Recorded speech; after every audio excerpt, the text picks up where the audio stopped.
നമസ്കാരം. അപ്പോൾ ഇന്ന് ആകെ മൂഡ് ഓഫ് ആയിട്ടിരിക്കുകയാണ്. ഒന്നാമത് ക്ലൈമറ്റ് ശരിയില്ലെങ്കിൽ തന്നെ നമ്മുടെ മൊത്തം പ്ലാനിങ് തെറ്റും.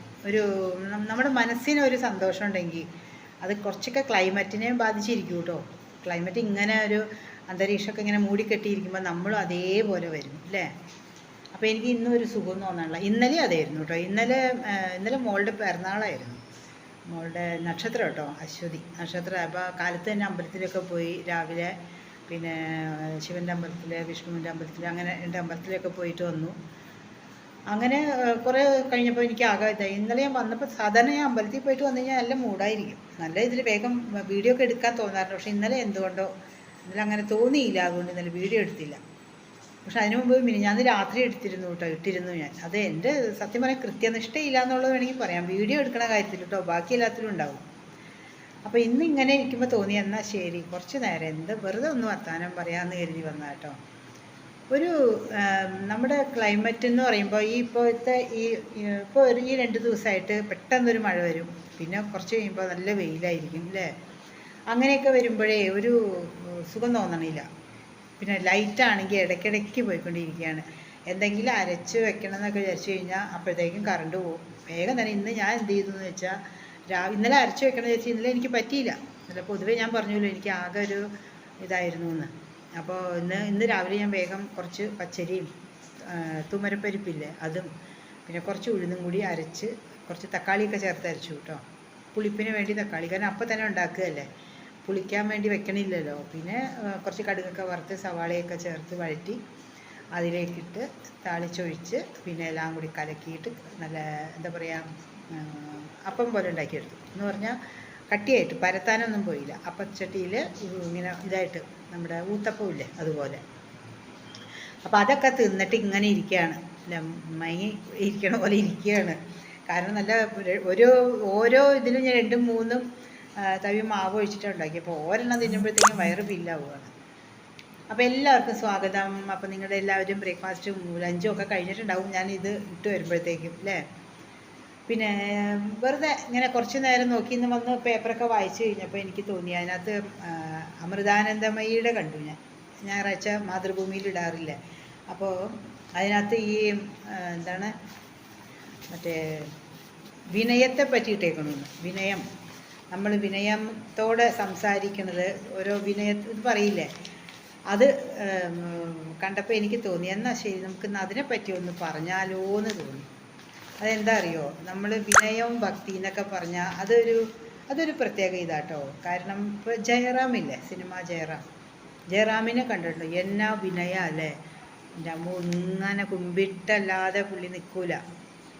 നമുക്ക് അത്രയൊന്നും പറ്റൂല, എന്നാലും കുറച്ചൊക്കെ ഒന്ന് വിനയാന്യതയായിട്ടൊക്കെ നിൽക്കണം എന്നൊക്കെ താല്പര്യമുണ്ട്.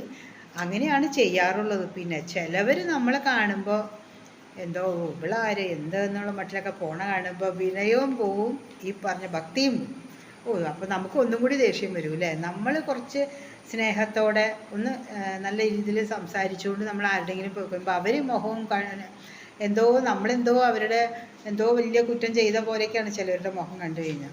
എന്തിനല്ലേ ഇങ്ങനെയൊക്കെ കാണിക്കണത്? അത് തന്നെ നമ്മുടെ മൂഡ് ഒരു ദിവസത്തെ അതായത് ഒരു ഫംഗ്ഷന് പോകുമ്പോൾ നമ്മൾ ഇങ്ങനെയുള്ളതൊക്കെ കാണിക്കുമ്പോൾ ഉണ്ടല്ലോ, പിന്നെ അങ്ങടേക്ക് മുഖത്തേക്കേ നോക്കാൻ തോന്നില്ല എന്നുള്ളതാണ്. ശരിക്കും പറഞ്ഞാൽ നമ്മൾ അങ്ങനെയല്ല ചെയ്യേണ്ടത്. നമ്മളിപ്പോൾ ഞാൻ ഇത് പറയാൻ കാരണം ഇപ്പോൾ ഈ ഒരു പേപ്പറിൽ ഇത് കണ്ടത് കൊണ്ടാണ് കേട്ടോ. നമ്മൾ ഏത് കാര്യം തുടങ്ങുമ്പോഴും ഇപ്പോൾ നമ്മളുടെ ഇപ്പോൾ പഠിക്കുകയാണെങ്കിൽ, പക്ഷേ കുട്ടികളിപ്പോൾ ചെയ്യണമെന്ന് ഞാൻ പറയില്ല, തൊട്ട് തൊഴുത് പിന്നെ ഒരു പണി ചെയ്യാണ്, നമ്മുടെ ആയുധം തൊട്ട് തൊഴുത് നമ്മൾ പണി തുടങ്ങണു. അല്ലെങ്കിൽ ഇപ്പോൾ ഒരു സ്റ്റേജിൽ കയറുമ്പോൾ ശ്രദ്ധിച്ചിട്ടില്ലേ, വലിയ സ്റ്റാറുകളാണെങ്കിൽ ആ സ്റ്റേജിൽ കയറണേക്ക് മുമ്പ് ആ സ്റ്റേജ് ഒന്ന് തൊട്ട് തലയിൽ വെച്ചിട്ടാണ് അവർ ആ സ്റ്റേജിലേക്ക് കയറി പോണതില്ലേ. അതാണ് വിനയം എന്ന് ഉദ്ദേശിക്കുന്നത്. അങ്ങനെ ചെയ്യണ കൊണ്ട് നമ്മൾക്ക് ഈശ്വരനിൽ കൂടുതൽ നമ്മുടെ ആ സംസ്കാരം വളർത്തിയെടുക്കണമെന്നാണ് പറയണത്. ആ വിനയം എന്നുള്ളത് അവിടെ നിന്നാണ് ശരിക്കും പറഞ്ഞാൽ, ഈശ്വരനിൽ നിന്നാണല്ലോ ഈ വരുന്നതൊക്കെ. അത് നമ്മൾ വളർത്തിയെടുക്കുന്നത് ഇതുപോലുള്ള പ്രവൃത്തികളുടെ ആയിരിക്കും. ചിലരെ കണ്ടിട്ടില്ലേ, ചിലർ ഞാനാണ് കേമൻ, ഞാനാണ് ധനവാൻ, ഞാനാണ് സുന്ദരൻ, എല്ലാത്തിലും എനിക്കേ അറിയുള്ളൂ, എല്ലാം ഞാൻ മാത്രമേ ചെയ്യുള്ളൂ, ഞാൻ മാത്രമേ എല്ലാവരേക്കാൾ മുമ്പിൽ നിൽക്കുള്ളൂ, ഇങ്ങനെയുള്ള അഹന്ത പിടിച്ച കുറച്ച് പേരുണ്ട് അല്ലേ. അവരൊക്കെയാണ് സത്യം പറഞ്ഞാൽ ഈ വിനയം എന്താണെന്നുള്ളത് പഠിക്കേണ്ടത്. കാരണം അവർക്ക് വായനാശീലം ഇല്ല.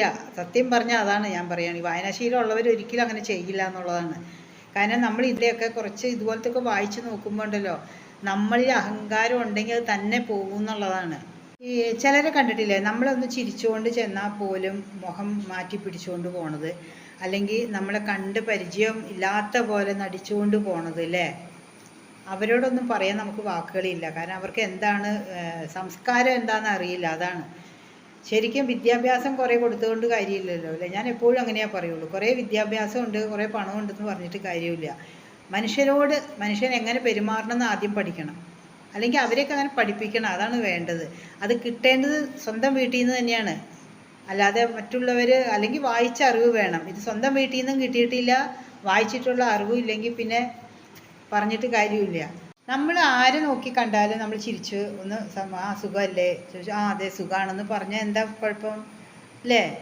ചിലവർ പറയും ആ വരൂ കേട്ടോ, വീട്ടിലേക്ക് വരൂ, സമയം പോലെ സന്ദർഭം പോലെ വരൂ, ആ അതിനെന്താ വരാലോ എന്ന് പറഞ്ഞ് തീർക്കാവുന്നതേ ഉള്ളൂ. അതിന് കാണിക്കുന്നതാണ് ഓരോരുത്തരും കാണിക്കണത് കാണണം. എന്തൊക്കെ കാണിക്കുക, എന്താ പറയുക, എന്തോ നമ്മളെന്തോ അവരുടെ വീട്ടിലേക്ക് പോയി കുടികയറി താമസിക്കണ പോലെയൊക്കെയാണ് ഓരോരുത്തരും കാണിക്കുന്നത്. എന്തൊക്കെ ഇന്ന് കാണുന്നവനെ നാളെ കാണണില്ല എന്നുള്ള അവസ്ഥയാണ്. ഇതൊന്നും നോക്കാതെ, ഇതൊന്നും ചിന്തിക്കാതെയാണ് ആൾക്കാർ ഇതുപോലുള്ള അഹങ്കാരം പിടിച്ച മനസ്സുമായിട്ട് നടക്കുന്നത്. സത്യത്തിൽ വിനയത്തോടെ സംസാരിക്കുക, അല്ലെങ്കിൽ വിനയപൂർവ്വം പെരുമാറുക എന്നൊക്കെ പറയുന്നുണ്ടല്ലോ, അത് ശരിക്കും പറഞ്ഞാൽ ദൈവാനുഗ്രഹം ഉള്ളവർക്ക് അത് പറ്റുള്ളൂ. അല്ലാതെ ഒന്നും ഞാൻ നോക്കിയെടുത്തോളം അങ്ങനെയാട്ടോ.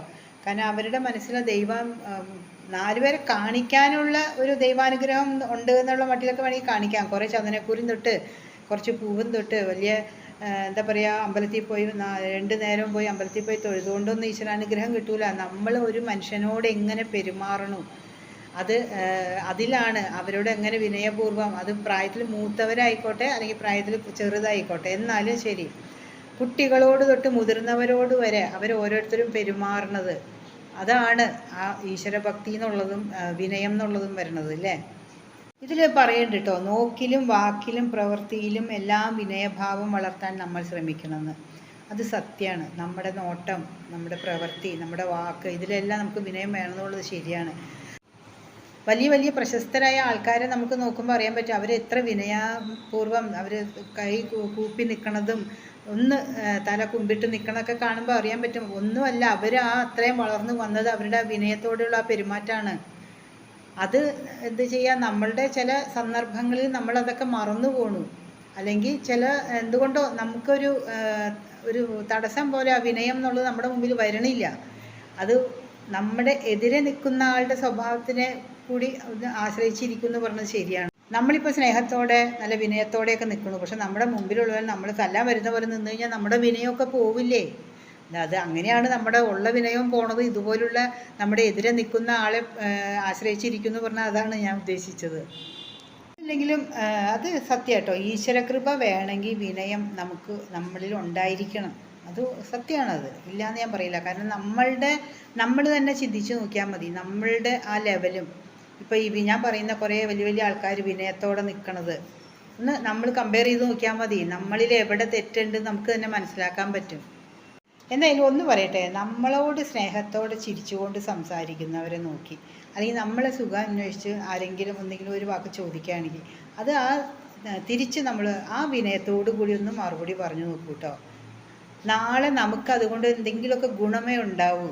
അപ്പോൾ വിനയത്തോടെ നമ്മളോട് പെരുമാറുന്നവരുടെ തിരിച്ചും അതേ രീതിയിൽ പെരുമാറാൻ എല്ലാവരും ഒന്ന് ഉത്സാഹിക്കൂ കേട്ടോ. എന്നാലും ഈ പേപ്പർ കട്ടിങ് കണ്ടപ്പോൾ എനിക്ക് പറയണമെന്ന് തോന്നി. കാരണം എനിക്കത് ഇഷ്ടപ്പെട്ടു, അതുകൊണ്ടാണ് കേട്ടോ. ഞാൻ എപ്പോഴും അങ്ങനെയാണ്, എനിക്ക് ഇഷ്ടപ്പെടുന്നതാണല്ലോ ഞാൻ പറയണത്. അപ്പോൾ നാളെ നമുക്ക് വേറെ ഒരു വീഡിയോ ആയിട്ട് വരാം. അതുവരെ എല്ലാവർക്കും